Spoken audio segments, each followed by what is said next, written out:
Parcel kecil ini bernilai RM4,896. Jom unboxing.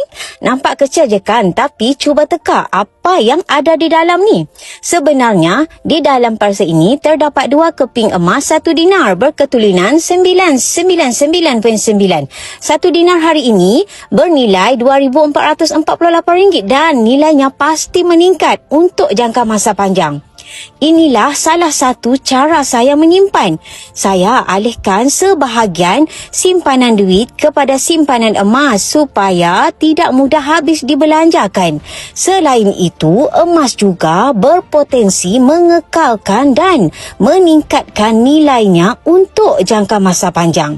Simpanan inilah yang boleh digunakan beberapa tahun akan datang untuk pelbagai tujuan seperti dana kahwin, dana beli rumah, dana pendidikan anak, umrah dan haji atau ketika memerlukan dana kecemasan. Kalau belum mampu beli yang besar, mulakan dengan yang kecil dahulu. Tak perlu tunggu ada banyak duit baru nak mula. Yang penting kita konsisten membina simpanan untuk masa depan. Dengan serendah RM100, anda dah boleh mula menyimpan emas. Nak mula menyimpan emas? Terus isi borang daftar di bio untuk saya bantu. Jom mulakan simpanan emas hari ini.